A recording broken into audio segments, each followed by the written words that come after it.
araka le sary famantarana hitanao teo dia ny météo anao niarahanao amin'izao alina izao toy izao raha mety ho toetrandrotsika raha-pitso fa aloha tsika jery ny sary azo amin'ny zana-bolana raha ny sary no jerena dia misy an'ity andian-drahona ity iny atsimon'ny Madagasikara iny ka hiteraka orana amin'iny faritra atsimo atsinanany nosy iny izany fa ny mandrafitra ny toetrandro amin'ny ankapobeny dia mbola alazay malefaka hatrany aloha ro jerentsika amin'ny antsipiriny ny mety ho toetrandro raha-pitso ny maraina dia isy orana tandrifondrahona amin'iny lalanjorofo sy atsinanana iny toy izany koa aty amin'ny faritra atsimo atsinanana sy vadivavy-fitovinany ary ilan'ny atsinanany orombe iny ny aty amin'ny menabe dia ary koa ny aty amin'ny bongolava sy tasy mety ho arakotroka izany faritra sisa moa dia fandivasan'ny sy masoandro fa somary andrahona zany aty amin'ny varatry nosy aty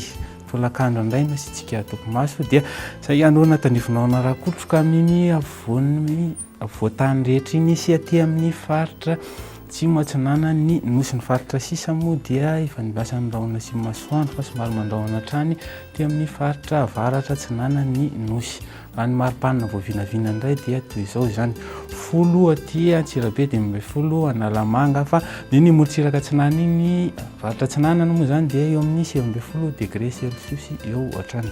raha ny tolakandro indray dia manodidina ny 17 20 ny aty avoatany ny aty amin'ny ilany atsinana nosy koa dia eo amin'ny 20 degré Celsius fa ny aty amin'ny morotsiraka ndrefana no mihoatra ny 30 degré Celsius toy izany raha ny toetrandro amin'ilay tanàn-dehibe reto any Paris dia maina ny andro toy izany koa ny any Milan fa somary andrahona ihany any Nairobi moa dia balika ny andro fa ny Bangkok iny somary isy orana tandrifondrahona malefaka kely